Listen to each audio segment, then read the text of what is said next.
அத்தனை பேரும் அல்லும்படி 6 முதல் 60% வரை ஆடி தள்ளுபடியுடன் super Saravana stores, Chennai, Madurai, Kovai. FTP நேயர்களுக்கு வணக்கம். இன்று நம்முடன் ஐயா ரவீந்திரன் சரவணன் சார். வணக்கம் சார், டீலிமிட்டேஷன் தொடர்பாக முதல்வர் விஜய் அவர்கள் அனைத்து எம்பிக்கள் மீட்டிங் இப்போ கூட்டிட்டு இருக்காங்க. இப்போ இன்னைக்கு நடந்திருக்கு அந்த மீட்டிங். அதை பத்தி என்ன நினைக்கிறீங்க? தெரிஞ்ச விஷயம் தானே. நேற்று இவர் RS பாரதி அடிச்சிட்டார்ல, எங்களை வச்சு ஜெயித்த 17 எம்பியை வச்சு கூட்டம் நடத்துவீங்க. 17ன்னா அந்த லோக்சபா எம்பியை சொல்றாங்க, ராஜ்யசபா எம்பியும் சேர்த்து நடத்திருப்பாங்க. இதுல நம்ம நுணுக்கமா பார்க்க வேண்டிய விஷயம் என்னன்னா, ராகுலுக்கு கேம விஜய் ஆடுறாரு, அவ்வளவுதான். பிளஸ் அவருக்கு தமிழ்நாடு சென்றிக்கா, நான் தமிழ்நாடு சீஃப் மினிஸ்டர், தமிழ்நாட்டோட நல்லன எனக்கு காக்கக்கூடிய அக்கறை எனக்கு இருக்கு, எல்லா எம்பிக்களையும் கூப்பிடுறேன்னு ஒரு போஸ்டரை கொடுத்துக்கலாம், இவ்வளவுதான். இதுல மெயின் படம் என்னன்னா மோடிக்கும் ராகுலுக்கும் தான். அட் எனி காஸ்ட் டீலிமிட்டேஷன் வரக்கூடாதுன்னு நினைக்கிறார் ராகுல் காந்தி. டீலிமிட்டேஷன் நடத்தி தீரணும்னு நினைக்கிறாரு மோடி. ஸோ இட் இஸ் ராகுல் வர்சஸ் மோடி தான். Okay. Rijiju parliamentary affairs minister ராகுலை பார்த்து பேசுறாரு, எதுக்கும் பிடி கொடுக்க மாட்டேங்கிறாரு. எப்பா நீ சொல்லு, யூனிஃபார்மா 50-50ன்னு உயர்த்துவோம், தமிழ்நாட்டுக்கு யூனிஃபார்மா 50 விழுக்காடு உயர்த்தினா என்ன நஷ்டம், கேரளாவுக்கு என்ன நஷ்டம், இல்ல ஆந்திராவுக்கு என்ன நஷ்டம், இல்ல தெலுங்கானாவுக்கு என்ன நஷ்டம், இல்ல ஒரிசாவுக்கு என்ன நஷ்டம்? இந்த ஒரிசா, தெலுங்கானா, கர்நாடகா, ஆந்திராவில் உள்ள சுமார் 60 சீட்ல தானே மோடியே பிரதமரா இருக்கிறாரு. அவர் எப்படி இந்த ஸ்டேட்ஸுக்கு அநீதி பண்ணுவாரு? இங்க ஒரு கிறிஸ்தவ முஸ்லீம் ஓட்டுக்காக பொய்யிலேயே பரப்பிட்டு இருக்கிறது ஒரு கோஷ்டி. இல்ல, அது என்னன்னா, அது சட்டப்படி ஆஸ் பாப்புலேஷன் போகணும். பட் ஆனா அது மீறி அவங்க பண்றாங்க, இன்னும் கிளியர் டிஃபைன் பண்ணலன்றதுதான் அவர்கள். அது டீலிமிட்டேஷன்னாலும் சரி, ஜெரிமேண்டரிங்னாலும் சரி, அதுல பவர்ல இருக்கவங்க பண்ணதான் செய்வாங்க. ஜெரிங்கிற ஒரு இங்கிலாந்துல உள்ள ஒரு அமைச்சரா, அவர் தொகுதியை அவர் ஜெயிக்க அளவுக்கு பண்ணதான் செய்வாங்க. யாரும் அப்படி பண்ணக்கூடிய 2008 சிதம்பரம் சிவகங்கை தொகுதி அவர் ஜெயிக்கிற அளவுக்கு பண்ணாரு. எல்லாருமே ஜெரிமேண்டரிங் இருக்கவங்க பண்ணதான் செய்வாங்க. வாய்ப்பை யாரும் விட்டுக்கிட்டு அரசியல தோத்து போறதுக்காக நிற்பாங்க. இப்ப பிஜேபி கூட டீலிமிட்டேஷன்ல தொகுதி மறுவரை பண்ணா திருவனந்தபுரத்தையும் ஆற்றிங்களையும் ஜெயிக்கக்கூடிய அளவுக்கு திருவனந்தபுரத்துக்குள்ளேயும் ஆற்றிங்களையும் உள்ள அந்த கடற்கரை ஓர மீனவர்கள், கத்தோலிக்க மீனவர்களை வேற தொகுதியில கொண்டு தள்ளி விட்டுட்டா லாபம் தான், வெற்றி தான். பிஜேபிக்கு எதிராக ஓட்டு போடுறதையே குறிக்கோளா வச்சு ஓடக்கூடிய ஓட்டர்ஸை டெலிட் பண்ண முடியாது, இன்னொரு தொகுதிக்குள்ள கொண்டு டம்ப் பண்ணி விட்டுட்டா லாபம் தானே. அது செய்யத்தான் செய்வாங்க எல்லாரும். இப்ப இதுல என்ன ராகுல் பாக்குறாருன்னா, இந்த டீலிமிட்டேஷன் இஷ்யூல மோடி ஸ்கோர் பண்ணுவாரு. ஒரு 800 தொகுதி வரக்கூடிய அளவுக்கு ஒரு தொகுதி உயர்த்தப்படுதுன்னா, இந்த டீலிமிட்டேஷனால ஒரு 80 தொகுதி கூடுதலா மோடிக்கு வரும். 10 விழுக்காடு தொகுதி மோடி கூடுதலா அரசியல் ரீதியா அதிகம் பெற்றுவார். ஒரு 45 விழுக்காடு சீட்டு தான் மோடிக்கு வரும்னா 55 வந்துருவார், 50 வரும்னா 60 வந்துருவார். ஸோ இது 4வது முறையும் மோடி பிரதமரா வர்றதுக்கு ஒரு 10 விழுக்காடு எம்பிக்கள் அதிகம் மோடிக்கு கிடைக்குது. ஸோ இந்த அட்வான்டேஜை எப்படியாவது தடுக்கணும்னு ராகுல் பாக்குறாரு. ஒரு பெரிய அட்வான்டேஜை மோடி எப்படி விடுவாரு? என்னங்க இருக்குதுன்னா, மொரார்ஜி வாஜ்பாய் நினைச்சேடா, உங்க குடும்பத்தை 3 தடவை கூப்பில ஏற்றி அரசியல்ல வரவிடாம பண்ணி 4வது முறையும் பண்றதுக்கு உங்களை இன்னும் பலகீனப்படுத்தக்கூடிய அவ்வளவு வீகத்தையும் மோடி வச்சுட்டு இருக்கிறாரு. மோடியை பொறுத்த அளவுல தென்னிந்தியாவில் வளர்றதுக்கு தான் பாக்குறாரு. RSS இன்னும் 10 ஆண்டுகள்ல தன்னுடைய நோக்கங்களை நிறைவேற்றுறதுக்கு தென்னிந்தியாவிலும் வளரதான் பாக்குறாங்க. அப்ப தென்னிந்தியாவில் வளரன்னு சொல்லும் போது தென்னிந்தியாவால தான் ஒரிசா உட்பட, அது ஈஸ்ட்ல உள்ள ஒரிசா உட்பட 60 தொகுதிக்கு மேல பெற்று ஆட்சி அதிகாரத்தில் இருக்கக்கூடிய மோடி இவர்களுக்கு நன்மை செய்யதான் நினைப்பாரு. தமிழ்நாட்டில் 50%க்கு மேலதான் சீட்டு உயர்த்தி கொடுக்குறாரு. ஏன் அதுலயும் கூட கொஞ்சமா தமிழ்நாட்டுக்கு 50%ன்னா 58 கிட்ட வருமா? 39 39 எவ்வளவு வரும்? 57 58 வரும். 57 58 வரும். 58 50% தானே. 59 வரும். 60 கொடுத்து கூடுதலா கூட அவரு செய்வார். 60 கொடுத்து கூடுதலா கூட அவர் அதை செய்யறதுக்கான வாய்ப்பு இருக்குது. காரணம், தமிழர் மக்கள் மனசுல இடம் பிடிக்கணும். அப்படி கூடுதலா செய்யும் போது ஸ்டாலின் ஆதரவு கொடுத்தா என்ன, ஆதரவு கொடுக்கலன்னா தான் ஸ்டாலின் பண்றது தப்பாகும். ஓகே. இதுல நேற்று பாமக தலைவர் அன்புமணி ஏர்போர்ட் சொன்ன ஸ்டேட்மெண்ட் அவர் என்னன்னா, இந்த மீட்டிங் தாவேக்கா நடத்துறதே காங்கிரஸ் கொடுக்கும் அழுத்தத்துல தான் நடக்கிறாங்க அப்படின்றாரு. காங்கிரஸ்க்கு தாவேக்கா கொடுக்குற அழுத்தத்துல இருக்கு. இல்ல தாவேக்கா இப்ப ஸ்ட்ராங் சிஎம் இருக்காரு, ஏன் அவர் அந்த அழுத்தத்துக்கு அடிபணிச்சு போறாரு? அது நான் ஒருத்தரை தூக்கி ஒருத்தரை குறைச்சி பேசல. ராகுலுக்கு ஸ்டாலினுக்கு துரோகம் பண்ணி முதுகுல குத்தி தோத்து போய் அந்த தோத்து போன 5 பேரை வச்சு விஜய் கவர்மெண்ட ஃபார்ம் பண்ண ராகுலுக்கு விஜய் தேவை. விஜய்க்கு பிரைம் மினிஸ்டர் கேண்டிடேட் இல்லைன்னா என்ன ஆகுமோ இதுல ராகுல் தேவை. ஒருத்தருக்கு ஒருத்தர் தேவை. இன்டர்லாக்டுங்கிற லெவல்ல 2 வாரம் இன்னைக்கு இருக்கிறாங்க.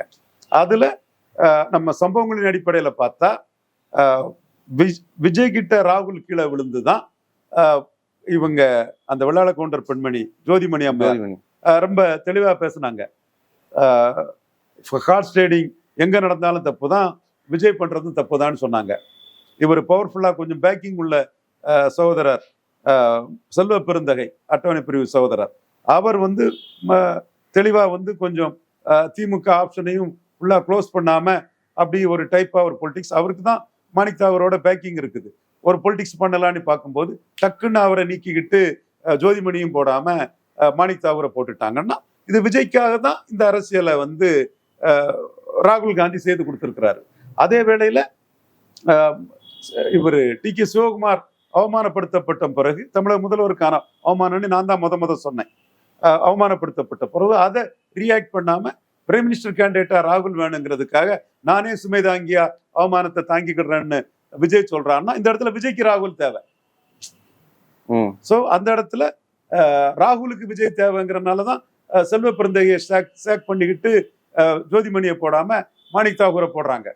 சோ இந்த இடத்துக்குள்ள சிவகுமார் சினப் பண்ணியும் அதை அஜிடேட் பண்ணாம போறாருன்னா பிரைம் மினிஸ்டர் கேண்டிடேட்டா ராகுல் தேவைன்னு இருக்காங்க. சோ ஒருத்தருக்கு ஒருத்தர் தேவைங்கிற புள்ளியில தான் 2 பேரும் இருக்கிறதா நான் பாக்குறேன்.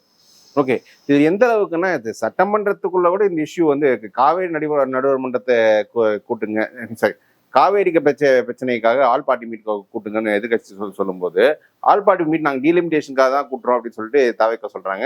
தாவேக்காக எம்பிக்களே இல்லை. அந்த கட்சி டீலிமிட்டேஷன் இஷ்யூல ரொம்ப முன்னெடுப்பு எடுக்கிறாங்க. இல்லாட்டி காங்கிரஸ் கேம் அவங்க காங்கிரஸ் இன்னொரு வகையில விஜய் சேஃப்கார்ட் பண்றாரு. ஆல் பார்ட்டி மீட்டிங்னா எல்லா கட்சி தலைவர்களும் கூப்பிடணும். நாம் தமிழர் சீமானை கூப்பிடணும். சீமான் யார ஆல் பார்ட்டில அட்டாக் பண்ணுவாரு? இன்னைக்கு தமிழகத்துல பாஜக காரங்கள்லாம் என்ன வார்த்தை சொல்லன்னு தெரியல. அடிச்சிருமா, நமக்கு என்ன இருக்கு, நம்ம மோடிக்காக நிக்கிறோம். நீங்க காவிரி பிரச்சனைல கருணாநிதி பண்ண தவற சொல்றாங்க. இந்திரா காந்திக்காக தானே கருணாநிதி அந்த தவறைய பண்ணாரு. அப்ப தமிழகத்தை அநீதி பண்ணது இந்திரா காந்தியும் காங்கிரஸும் இல்ல. 69ல தமிழ்நாட்டுல காங்கிரஸ் கிடையாது, அங்க ஆளுங்கட்சி. சோ கருணாநிதி கூட்டணி, எம்ஜிஆர் போனனால அவரு செல்வாக்கு வளையமும் குறைஞ்சிருக்குது. சோ இந்திரா காந்தி பர்சியூட் பண்ணி தமிழர் நலனுக்கு எதிராக பண்ணது இந்திரா காந்தி தானே. அப்ப இந்திரா காந்தி பண்ண தப்புக்கு கருணாநிதியை மட்டும் விஜய் பேசி சட்டசபையில பதிவு பண்றாரு. நான் சொல்லாம சொல்லி அதை பதிவு பண்றாரு. அப்ப பாஜக காரங்க அடிக்கணும்ல, இந்திரா காந்தி தான் தமிழ்நாட்டுக்கு அநீதி பண்ணதுன்னு. ஓகே, அவங்கள பற்றி பெருசா பேசுறதுக்கு இல்ல. பாஜக பொறுத்தளவுல தமிழ்நாட்டோட நிலைமை மோடி பிரதமர்னு ஒரு 10 விழுக்காடு வாக்கு இருக்குது. அதுதான் பாஜகவுக்கு யூனிக் செல்லிங் ப்ரொபோசிஷன். அந்த லெவல்ல தான் அது இருக்குது. ஸோ இதுல அந்த புள்ளிக்குள்ளையும் காங்கிரஸை டிஃபெண்ட் பண்ணி திமுகவை அடிக்கிறாரு விஜய். ஆல் பார்ட்டி மீட்டிங் அவங்க கூப்பிடலன்னா சீமான் காங்கிரஸை தான் அடிப்பாரு. அவரு அந்த கிருஷ்ணசாமி, வேல்முருகன் இவங்கெல்லாம் நடத்தின கூட்டத்துல காங்கிரஸ் தான் சீமான் கடுமையா தாக்குன்னு தாக்கி காலி பண்ணியிருக்கிறாரு. ஸோ ஆல் பார்ட்டி மீட்டிங் வந்தா காங்கிரஸை சீமான் அடிக்கிறதையே விஜய் எப்படி டிஃபெண்ட் பண்ண வேண்டியது இருக்கும்? சிரமம் இல்ல, தேவையில்லை. இப்போ எம்பிஸ் கூட்டம்னா தெரியும், வரமாட்டாங்க. பட் எம்பிஸ் கூட்டம் கூட்டுறதே இன்னொரு வகையில பார்த்தா, நீங்க டி.கே. சிவகுமார் கர்நாடக எம்பிக்கள் கூட்டம்னு சொன்னா அந்த கர்நாடக பாஜக எம்பிகள் பாஜக சொல்றதை கேட்பாங்களா? டி.கே. சிவகுமார் அந்த கூட்டத்துல கையெழுத்து போடுவாங்களா? என்ன அதிகாரம் இருக்குது ஒரு எம்பிக்கு? அதே மாதிரி ஆல் இண்டியா லெவல்ல ராகுல் ஒரு முடிவு எடுத்துட்டாருன்னு வைங்க. அப்போ இங்க காங்கிரஸ் எம்பிக்கள் விஜய் கிட்ட போய் ஒரு கையெழுத்து போட்டு அதுபடி நிற்க முடியுமா? ராகுல் டிக்கெட் கொடுத்து ராகுலுக்கு தலைமைக்காக நிற்பாங்களா? ஸோ எம்பி எங்கள் கூட்டம்ங்கிறதே ஒரு ஐவாஷ் கண் தொடப்பு தான். அது அதிகாரமற்ற கூட்டம் தான். அனைத்து கட்சி கூட்டங்கிறது தான் ஒரு அதிகாரம். டீலிமிட்டேஷன் இஷ்யூக்காகவே அவர் ஆல் பார்ட்டிஸே அந்த பார்ட்டி லீடர்ஸ் கன்சல்ட் பண்ணும், ஏன் எம்பிஸ் கன்சல்ட் பண்றாரு? இது ஒரு டைவர்டிவ் டாக்டிக்ஸ் தான், திசை திருப்பும் முயற்சி தான். எம்பிக்கள் வரமாட்டாங்கன்னு அவருக்கு தெரியும். இவர் தலைமையில நாளைக்கு உள்ளாட்சி தேர்தலோ இடைத்தேர்தலோ மக்களவை தேர்தலோ நிற்க விரும்பக்கூடிய கட்சிகள் தான் வரும்னு தெரியும். அந்த கட்சிகளும் நம்ம ரெட்ட வேஷம் போட முடியாது. என்னத்தை வேணாலும் சொல்லிக்கிட்டு கடைசியா ராகுல் விஜயன் தான் நிற்கணும். திருமாவளவன் தான் சொல்றேன், சகோதரர் திருமாவளவன் ராகுல் விஜயன் தான் நின்று ஆகணும். சும்மா உங்களுக்கு ஒரு இம்பார்ட்டன்ஸ் இருக்குங்கிற மாதிரி காட்டுறதுக்காக சில பேச்சுகள் பேசிக்கலாமே தவிர அல்டிமேட்டா நீங்க இந்த இடத்துக்குள்ள ஒரு அரசியல் கட்சி எம்பிக்கள் என்ன செய்ய முடியும்? திருமாவளவன்ட்டே கேட்கிறேன். நீங்க முடிவெடுப்பீங்களா, ரவிக்குமார் முடிவெடுப்பாரா? இவர் கட்சி தலைவர் தானே, நீங்க முடிவெடுப்பீங்களா, ரவிக்குமார் எடுப்பாரா? அப்ப யார் முடிவெடுப்பா? திருமாவளவன் முடிவெடுத்துதான் ரவிக்குமாரும் திருமாவளவனும் பார்லிமெண்ட்ல ஒரு முடிவுக்கு போவாங்க. அப்படிங்கும்போது எம்பிக்கள் கூட்டம்ங்கிறது திருமாவளவனுக்கு லீடர்ஷிப்பே நல்லிஃபை பண்றது இல்ல. சார், இந்த இடத்துல வந்து நீங்க சொன்ன இன்னொரு பாயிண்ட்டும் சொன்னேன். நீங்க தான் சொல்லிட்டு நீங்க இந்த விசிகா கம்யூனிஸ்ட் போன்ற கட்சிகள் என்னதான் வெளில கவர்ன் பண்ணாங்க குறை சொன்னாலும் கடைசியா விஜய் கூட தான் போய் சேருவாங்கன்ற சொன்னீங்க. இப்போ அதுதான் நடந்திருக்கு. டீலிமிட்டேஷன் மீட்டிங் வரும்போது அதிமுக, திமுக, பாமக, தேமுதிக போன்ற கட்சிகள்லாம் ஸ்ட்ராங்கா வந்து நாங்க மக்கள் நீதி மையம் கூட நாங்க கலந்துக்கலன்னு ஸ்ட்ராங்கா ஸ்டாண்ட் எடுத்தாங்க. ஆனா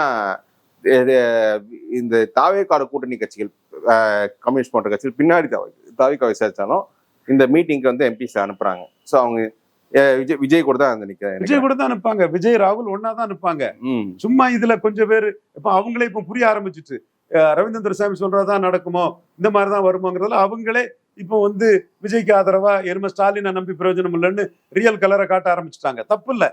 எங்க ஐயா தான் சொல்லுவாரு, தாண்டிங்க நாடா தான் சொல்லுவாரு, ஏய் அவன் சந்தர்ப்பவாதி இல்லடா, அவன் ட்ரூ டு ஹிஸ் ரிலிஜியன், அவன் மதத்துக்கு அவன் உறுதியானவன்டா. அதுதான் அவனை நம்ம பாராட்டு. அவனை மாதிரி நீயும் அவன் மதத்துக்கு உறுதியாருன்னு ஒவ்வொரு மீட்டிங்கா ஐயா தாண்டிங்க நாடார் சொல்லுவாரு. நீங்க பாத்தீங்கன்னா இஸ்லாமிய சகோதரர்கள் ஸ்டாலினை ஆதரிச்சவங்க எல்லாம் அப்படியே இனிமே விஜய்க்கு ஆதரவா போவாங்க. தப்பு இல்லை. அவங்க வந்து அவங்கள சந்தர்ப்பவாதம்னோ ஒரு சுயநலத்துக்காக போனதாட்ட நான் சொல்லலை. எங்க ஐயா தாண்டிங்க நாடார் சொல்ற மாதிரி தேர் ட்ரூ டு தேர் ரிலிஜியன், அதே மாதிரி நீங்களும் இருங்கன்னு ஐயா படிச்சு சொல்லுவாரு. ஸோ அந்த வகையில இந்த வாக்காளர் மட்டுமில்ல, இந்த ஆதரவு கருத்துருவாக்கி இருக்கக்கூடியவங்களும் ராகுல் விஜய்க்காக தான் போவாங்க. ஓகே சார், இதுல வந்து இப்ப திமுக அதிமுக ஸ்டாண்ட் பாத்தீங்க எப்படின்னா, இந்த மீட்டிங் ஏன் கலந்துக்கணுன்ற அந்த ஒரு பாயிண்ட்ல கலந்துக்கணுன்ற மாதிரி சொல்றாங்க. இல்ல அவங்க வந்து மேகதாது இஷ்யூவை காட்டி இந்த மீட்டிங் வரமாட்டோம்னு சில பேர் டிஃபென்ஸ்க்கிறாங்க. அதை எப்படி பாக்குறீங்க? இந்த மீட்டிங்ல கலந்துக்கிறதுனால எதுவும் வரப்போறது இல்லைங்க. எம்பிஸ் வந்து பைண்டிங் போல்ஸ் இல்ல, கட்சி தலைமை தான். இல்ல ஒருவேளை விஜய் வந்து அந்த கட்சி தலைமை கட்டுப்பட்டவங்க தான் எம்பி. விஜய் ஒரு கட்சி தலைமை அழைச்சிருந்தா வந்திருப்பாங்களா? தலைமை அழைச்சிருந்தாலும் கூட இந்த இடத்துக்குள்ள வந்து திமுக என்ன சொல்லியிருப்பாங்கன்னா, டிராப்டே என்னன்னு தெரியல, இதுக்கு வந்து என்ன இருக்குது, டிராப்ட் வரட்டுன்னு சொல்றாங்க. இப்ப இந்த இடத்துக்குள்ள திமுகவுக்கு பார்கெனிங் பவருக்கு ஒரு முக்கியத்துவம் வந்துச்சு. 22 எம்பி ஸ்டாலின் இருக்கு, ஒரு முக்கியத்துவம் வந்துச்சு. அதனாலதான் எட்டப்பருங்கிற வார்த்தையை ராகுல் பேசுறாரு. நீங்க உங்களை மீறி இவரு மாணிக் தாகூரோ, ஜோதிமணியோ, இவரு கார்த்திக் சிதம்பரமோ, விஜய் வசந்தோ, இப்படி ஏதோ உங்க கட்சியை சார்ந்த ஆட்கள் வந்து மீறி போனா எட்டப்பருன்னு சொல்லலாம். டிஎம்கே ஒரு தனி கட்சி நடத்துறாங்க. அந்த தனி கட்சி வந்து தமிழ்நாட்டின் நலனுக்கு உகந்த முடிவை நாங்க எடுப்போம்னு சொல்றாங்க. அதுல இந்த எட்டப்பருன்னு சொல்றதுக்கு என்ன இருக்குது? தமிழ்நாட்டின் நலனுக்கு உகந்த முடிவை மோடி கொடுத்தாருன்னா பாராட்டலன்னா தான் ஸ்டாலின் விமர்சனம் பண்ணலாம். தமிழ்நாட்டின் நலனுக்காக தான் மோடி எடுக்கிறாரு, அதை ஸ்டாலின் ஆதரிப்பாரு. இதுதான் நடக்க போகுது. தென்னிந்தியாவின் நலனுக்காக தான் எடுக்கிறாரு, தென்னிந்தியாவில் கட்சி வளர்றதுக்கு தான் முயற்சி பண்றாரு. இதுல என்ன சிக்கல்ல ராகுல் காந்தி இருதலை கொள்ளி எறும்பாட்டு ரெண்டு கட்டானா மாட்டிட்டு இருக்காருன்னா, மோடி கொடுக்கக்கூடிய 50% இன்க்ரீஸ், யூனிஃபார்ம் இன்க்ரீஸ்ங்கிற தென்னிந்தியாவின் நலனை ராகுல் ஏத்துக்கிட்டாருன்னா வட இந்தியாவுக்கு பாதிப்பு எண்ணிக்கை அடிப்படையில தான் இது பண்ணணுங்கிறதுல தேஜஸ்வி யாதவ், அகிலேஷ் யாதவ், ஹேமந்த் சோரன் போன்றவங்க நிற்பாங்க. அப்ப இந்தியா கூட்டணி பலாலாகும். இந்தியா கூட்டணி பனாலாகும். தமிழ்நாட்டுக்கு லாபம் தரக்கூடிய அளவுக்கு 50% இன்க்ரீஸ்ங்கிறத மோடி சொன்னா ராகுல் அந்த இடத்துல ஸ்டாண்ட் சொல்ல மாட்டாரு.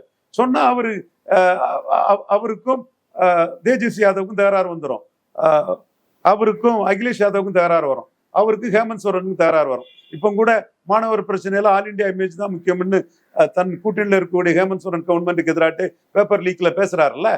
ஸோ அவர் அந்த இடத்துக்குள்ள இதே புள்ளிக்குள்ள அவங்க வட இந்தியாவின் நலன், தங்கள் மாநிலத்தின் நலன் தான் முக்கியம்ங்கிற ஒரு முடிவெடுத்து போக வேண்டிய சூழ்நிலை வரும்போது அங்கிட்டும் இல்லாம இங்கிட்டும் இல்லாம திருசரங்கு சுரங்கத்துல ரெண்டும் கட்டானாட்டு தென்னிந்தியாவின் நலனுக்கும் பேச முடியாம, அப்படி பேசினா வட இந்தியாவில கூட்டணி கட்சிகளும் அவரை கலத்தி விட்டுட்டு போயிருவாங்க ஒரு சூழ்நிலையை ராகுலுக்கு மோடி உருவாக்குறாரு.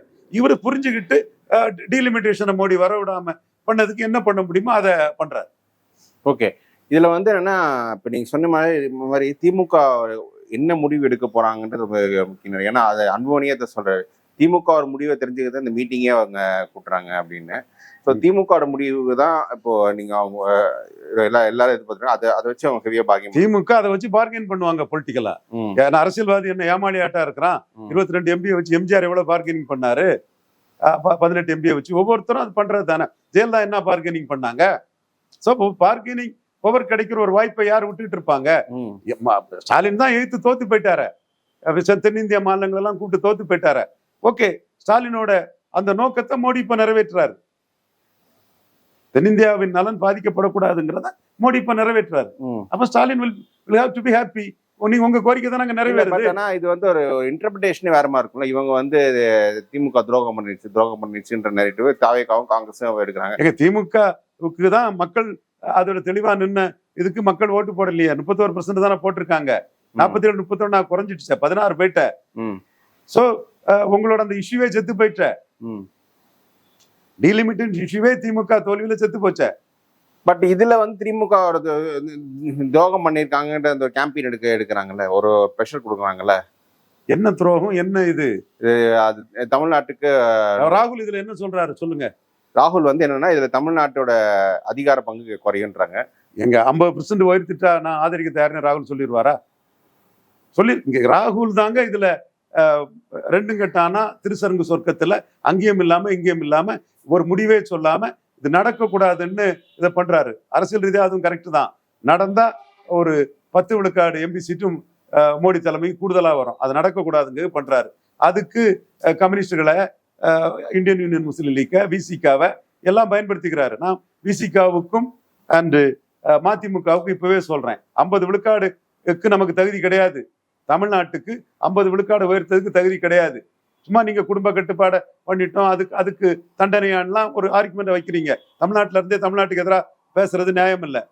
பட் மோடி கொடுத்துருக்கும் போது இதை ஓவர் கம் ஆயிரும். நான் இன்னொரு கருத்து வைக்கிறேன். சாத்தாங்குளம், திருவட்டாறு, சேரமாதி எல்லாம் போய் வட தமிழகத்துல எம்எல்ஏ சீட்டு கூடி இருக்குது இல்ல.